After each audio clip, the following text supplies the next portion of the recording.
Gen Z आन्दोलनका हत्याराहरूलाई बालन र रवि सरकारले ठेगान लगाउँदै रवि र बालनको गर्जन सुनेर माफियाहरूको भयो भागाभाग। ओली लेखक प्रधान सेनापति सहित प्रहरी प्रमुखहरू पक्राउ पर्दै। ओली लेखक सहित प्रधान सेनापति सिग्देल पनि जेन्जी आन्दोलनको दोषी ठहर। भदौ 23 र 24 को घटनामा तत्कालीन प्रधानमन्त्री र गृहमन्त्री जिम्मेवार। रासपाले प्रत्यक्षतर्फ चुनाव जितेका सांसदहरूलाई मात्र मन्त्री बनाउने। चैत 13 गते बालन सरकार टुङ्गिएन रवि लामिछानेको मुद्दा। बालन प्रधानमन्त्री, मन्त्रीको चाबी रविको हातमा। सत्ता हातमा, सङ्कट टाउकोमाथि। पश्चिम एसिया द्वन्द्वको चुनौती सामना गर्न तयार छन् बालन शाह। बालनलाई प्रधानमन्त्री बनाउन पार्टीको विधान संशोधन गर्नु पर्दैन। कार्की आयोगको प्रतिवेदन खोज्दै रक्षा बमले सोधिन्, मेरो हातमा रगत लागेको छ। बालन शाहले चाहे 70% भ्रष्टाचार रोक्न सक्छन् भन्दै एक युवकको भनाई। काङ्ग्रेसको चुनौती समीक्षा, हारको दोष देउबालाई सुधार्न गगनलाई समय पुगेन। त्यसैगरी बालनको सुपर मिनिस्ट्रीले दिन सक्छ सुशासनको सन्देश। सद्भाव, सहिष्णुता र आपसी सहकार्यबाट नै देश अघि बढ्छ भन्दै बालेन्द्र शाहको भनाई। जीबी राईको टिप्पणी झिकाउँदा रविको मुद्दाको सुनवाईमा ढिलाइ। लज्जास्पद हारबारे काङ्ग्रेसको निष्कर्ष, चुनावी गठबन्धन घातक, एमालेसँग सत्ता सहकार्यले सबैभन्दा घाटा। रविको विजय वक्तव्य, गगनको पराजय पत्र।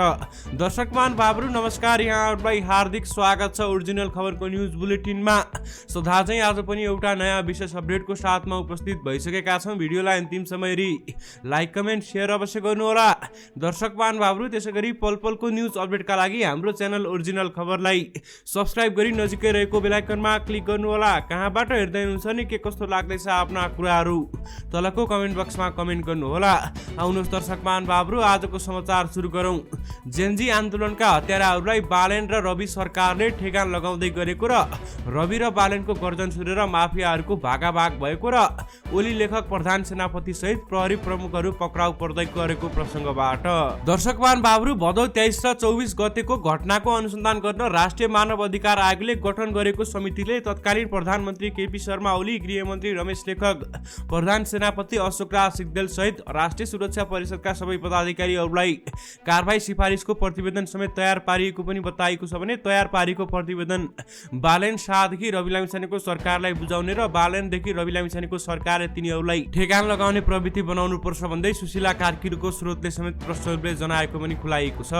त्यसैगरी बालन शाह र रवि लामिछाने यति बेला कडा रूपले एक्सनमा देखेका छन् भने साना विद्यार्थीहरू तथा साना बालबालिकाको हत्या गर्ने र विभिन्न अपराधमा संलग्न जो कोहीलाई पनि छाड्नु हुँदैन भन्दै बालन शाहदेखि यसैगरी रवि लामिछानेको यसैगरी गर्जनले माफियाहरूको भागाभाग समेत भएको यति बेला प्रष्ट रूपले देखिएको छ भन्दै बताएको छ। त्यसैगरी आयोगले जेन्जी प्रदर्शनका क्रममा भएको मानव अधिकार उल्लङ्घन सम्बन्धी अनुसन्धान गर्न अनुसन्धान समिति गठन गरेको थियो भने अनुसन्धान समितिले अध्यक्षलाई प्रतिवेदन बुझाएको पनि देखाएको छ। अब आयोगको पूर्ण बैठक बसेर त्यसबारे निर्णय गर्छ र आयोगका प्रवक्ता टीकाराम पोखरेलले हामीलाई जानकारी दिँदै भनेका छन् भने अनुसन्धान प्रतिवेदनले राष्ट्रिय सुरक्षा परिषदले जेन्जी आन्दोलनका क्रममा भएको भूमिका प्रभावकारी रूपमा निर्वाह नगरेको निष्कर्ष समेत निकालेका कारण यिनीहरूलाई तत्काल कारबाही गर्ने र घटनामा संलग्न जो कोहीलाई पनि पक्राउ गरेर छाड्ने समेत बालन शाहको स्रोतले समेत प्रष्ट रूपले जनाउने गरेको पनि बताइएको छ। त्यसैगरी प्रधानमन्त्रीको अध्यक्षतामा हुने राष्ट्रिय सुरक्षा परिषदमा रक्षा मन्त्री, गृहमन्त्री, परराष्ट्र मन्त्री, अर्थमन्त्री, मुख्य सचिव र प्रधान सेनापति सदस्य रहने गर्छन्। मन्त्री परिषदमा रक्षा मन्त्रालयका सचिव सदस्य सहित रहने गर्छन् भन्दै बताइएको छ भने आन्दोलनका बेला तत्कालीन प्रधानमन्त्री केपी शर्मा ओली परिषदको अध्यक्ष थिए। तत्कालीन उप प्रधानमन्त्री तथा अर्थमन्त्री विष्णु पौडेल र गृहमन्त्री रमेश लेखक, परराष्ट्र मन्त्री डाक्टर आरजु राणा देउबा, रक्षा मन्त्री मानवीर राई र मुख्य सचिव एकनारायण अर्याल तथा प्रधान सेनापति अशोक सिग्देलका सदस्य समेत थिए भन्दै बताइएको छ भने सुरक्षा परिषदका पदाधिकारीहरूलाई मानव अधिकार आयोग ऐन तथा अन्य कानुन बमोजिम कारबाही सिफारिस गर्ने स्रोतले जानकारी समेत दिएको पनि प्रष्ट रूपले बताएको छ। त्यसैगरी आयोगले तत्कालीन प्रधानमन्त्री ओली, गृहमन्त्री रमेश लेखक र सञ्चार मन्त्री पृथ्वी सुब्बा गुरुङ, नेपाल प्रहरीका महानिरीक्षक चन्द्रकुमार खापुङ र सशस्त्र प्रहरी महानिरीक्षक राजु अर्याल लगायतसँगलाई समेत बयान लिएको थियो भन्दै बताएको छ भने उनीहरूलाई समेत पक्राउ गरेर भित्र हाल्ने समेत यसैगरी बालन शाहको स्रोतले जनाएको छ भने त्यस्तै गृहमन्त्री रवि लामिछाने, काठमाडौँ महानगरपालिकाका मेयर बालेन्द्र शाह, कलाकारहरू दीपक राज गिरी, निश्चल बस्नेत लगायतसँग पनि बयान समेत लिएको थियो भने अब सरकारमा नै बालन शाह र रवि लामिछानेको सरकार बन्न थालेपछि गरेपछि यिनीहरूले भ्रष्टाचारी दलाल र हत्यारा नेताहरूलाई पक्राउ गरेर खोरमा जाग्ने प्रवृत्ति अगाडि बढाउनेछन् भन्दै यसैगरी बालेन शाहको स्रोत सहित यसैगरी जेनजी आन्दोलनकर्ताहरूले समेत बताउने गरेको पनि खुलाइएको छ।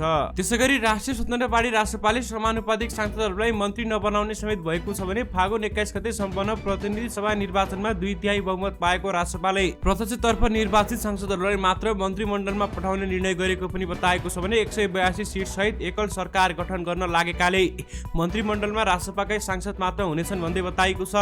सहमति र पूर्व घोषणा अनुसार वरिष्ठ नेता बालेन्द्र शाह प्रधानमन्त्री बन्नेछन्। शाहको मन्त्रीमण्डलमा प्रत्यक्ष सांसदहरूको मात्र सहभागिता हुने एक नेताले हामीलाई जानकारी दिएका छन् भने देशभर चुनाव जित्नुभएका 125 जना सांसद हुनुहुन्छ। उहाँहरू मध्ये धेरै जना सम्बन्धित विषयमा विज्ञ हुनुहुन्छ। ती नेताले भनेका छन् भने प्रत्यक्षतर्फका सांसद हुँदाहुँदै समानुपातिकबाट आएकाहरूलाई मन्त्री बनाउँदा पार्टीभित्र असन्तुष्टि हुने र सार्वजनिक रूपमा पनि आलोचना हुन सक्छ।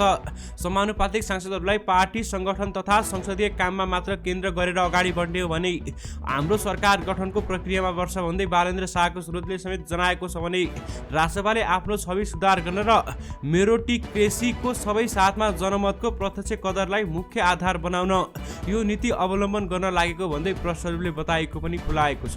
त्यसैगरी राष्ट्रिय स्वतन्त्र पार्टीका वरिष्ठ नेता बालेन्द्र शाहलाई सांसदको शपथपछि मात्र चैत 13 गते प्रधानमन्त्री नियुक्ति हुँदैछ भन्दै बताएको छ भने चैत 12 गते प्रतिनिधि सभाको जननिर्वाचित सदस्यहरूको शपथ तय भएको र त्यसपछि मात्र प्रधानमन्त्रीको नियुक्तिको प्रक्रिया चालिने समेत भएको पनि जनाएको छ।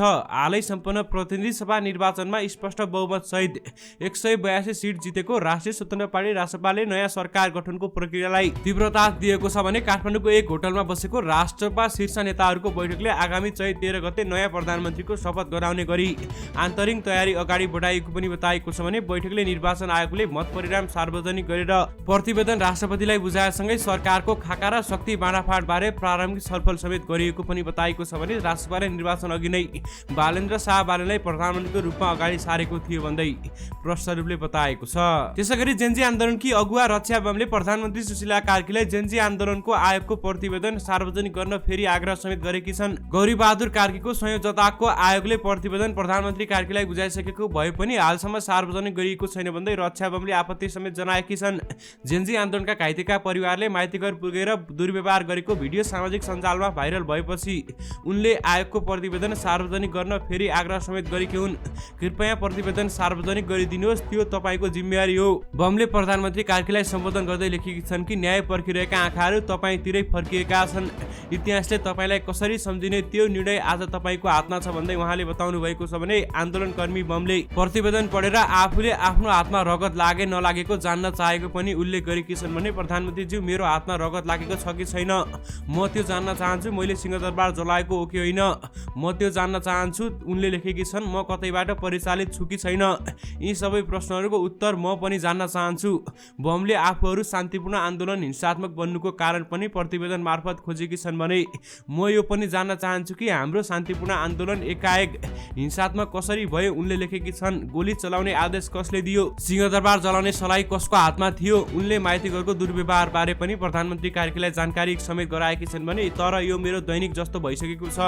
म माथि लगाएका आरोपहरू, सुधेका प्रश्नहरू र गरिएको व्यवहारहरूमा जवाब आफैले दिनुपर्ने छ भन्दै प्रश्नहरूले बताएको पनि खुलाइएको हो। त्यसैगरी राष्ट्रिय स्वतन्त्र पार्टी रासपाका वरिष्ठ नेता बालेन्द्र शाहले सद्भाव, सहिष्णुता र आपसी सहकार्यबाट नै देश अघि बढ्ने बताएका छन्। आज सामाजिक सञ्जाल मार्फत बालेनले धर्म, संस्कृति र विविधताको सम्मान गर्दै सद्भाव, सहिष्णुता र आपसी सहकार्यबाट नै देश अघि बढ्ने बताएका हुन्। उनले लेखेका छन् कि धर्म, संस्कृति र विविधताको सम्मान गर्दै सद्भाव, सहिष्णुता र आपसी सहकार्यबाट नै देश अघि बढ्छ। ईदको यस पावन अवसरले भाइचारा, प्रेम र मेलमिलापको भावना अझ प्रकट रूपले अगाडि बढोस् भन्दै उनले ईद पर्वको शुभकामना समेत दिएका छन् भने उनले एकअर्काप्रति सम्मान, समझदारी र एकताले समाजलाई अझ दृढ बनाउने समेत बताएको पनि छर्लङ्ग खुलाएका छन्। त्यसैगरी नयाँ प्रधानमन्त्री बालेन शाहले सिंहदरबारबाट शासन सत्ता सम्हाल्न थाल्दा कहाँबाट सुरुवातको समेत गर्नुपर्छ होला भनेर एक विज्ञले हामीले बताउने गरेका छन् भने हाम्रो शासन व्यवस्थामा प्रधानमन्त्री सबैभन्दा जिम्मेवारी पदाधिकारी मानिन्छ। सबै संयन्त्र प्रधानमन्त्रीको निर्देशन र नेतृत्वमा चल्ने गर्छ। प्रधानमन्त्री तथा मन्त्री परिषदहरूको कार्यालयमा प्रधानमन्त्रीको काममा सहयोग पुर्याउने मुख्य निकाय हो। समग्र देशको शासकीय प्रबन्ध मुख्य केन्द्र प्रधानमन्त्री कार्यालयलाई मान्नुपर्छ। बालेन्द्र शाहले यसैगरी भ्रष्टाचारी दलाल र भूमाफियाहरूलाई यसैगरी लखेटी यिनीहरूलाई खोलमा जाग्ने प्रवृत्ति बनाउनुपर्छ भन्दै ती विज्ञले प्रश्नरूपले बताउने गरेका छन् भने विगतमा प्रधानमन्त्रीहरूले बालुवाटारमा पनि केन्द्र बनाउनु भएको थियो। वास्तवमा स्वच्छ शासनको नमुना र उदाहरण दिने संस्था सिंहदरबार अथवा प्रधानमन्त्री तथा मन्त्री परिषदको कार्यालय नै हो। मन्त्री परिषदले गरेका निर्णयहरू कार्यान्वयन गर्ने महत्त्वपूर्ण मुख्य निकाय प्रधानमन्त्री तथा मन्त्री परिषद कार्यालय नै हो। यो संस्थाले एकातिर मन्त्री परिषद गरेका निर्णयहरू अरू तथा निकायहरूमा पठाएर त्यसको कार्यान्वयन अनुमोदन वा त्यसैगरी सबैतिर माथिल्लो तहबाट नै सुधारको सुरुवात हुनुपर्छ। परिवर्तनमा भएको र आएको सरकारको उद्देश्य पूरा गर्न प्रधानमन्त्री कार्यालयमा बलिएर समक्ष गर्नुपर्छ। त्यो संस्था प्रभावकारी भएमा मात्रै अरू संस्थाहरू प्रभावकारी हुँदै जान्छन् भन्दै बालेन शाहलाई सचेत गराउन समेत ती विज्ञले यसैगरी आफ्नो आलङ्गन समेत राखेका छन् भने बालेन शाहले चाहे 70% भ्रष्टाचार रोक्न सक्छन् भन्दै यसैगरी उहाँले आलङ्कन समेत गरेको पनि बताइएको छ। त्यसैगरी राष्ट्रिय स्वतन्त्र पार्टी राष्ट्रसभा नयाँ सरकार गठनको गृह कार्यमा व्यस्त रहेको छ भने बालेनलाई प्रधानमन्त्री बनाउने बेला विधान संशोधन गर्न नपर्ने राष्ट्रसभा महामन्त्री कविन्द्र बुल्लाकोटीले समेत जानकारी दिएका छन्। उनका अनुसार विधान संशोधन नगरी वरिष्ठ नेता बालेन्द्र शाहले 13 गते प्रधानमन्त्री पदको शपथ ग्रहण गर्ने तयारी भइरहेको पनि जनाएको छ भने त्यही दिन सानो आकारको मन्त्री परिषद पनि गठन गर्नुपर्ने गृह कार्य भइरहेको छ भने हाल कायम 22 मन्त्रालयमा घटाएर बढीमा 18 वटा मन्त्रालय बनाउने प्रयासमा राष्ट्रसभा रहेको पनि देखिएको छ। यसै सन्दर्भमा राष्ट्रसभा महामन्त्री कविन्द्र बुल्लाकोटीलाई हामीले यसै गरी कुराकानी तथा जवाब माग्दै गर्दा सानो आकारको मन्त्री परिषद बनाउने गृह कार्यमा हाम्रो पार्टी व्यस्त छ क्यारे भन्दै उहाँले बताउनु भएको थियो। मन्त्रालय कसरी कम गर्ने भन्ने गृह कार्य गरिरहेका छौँ। हाम्रो वाचा पत्रमा 18 छ, त्यही 18 को सेरोफेरोमा कसरी मिलाउने भन्नेमा आन्तरिक कामहरू गरिरहेका छ भन्दै उहाँले प्रष्ट रूपले बताएको पनि खुलाएको छ।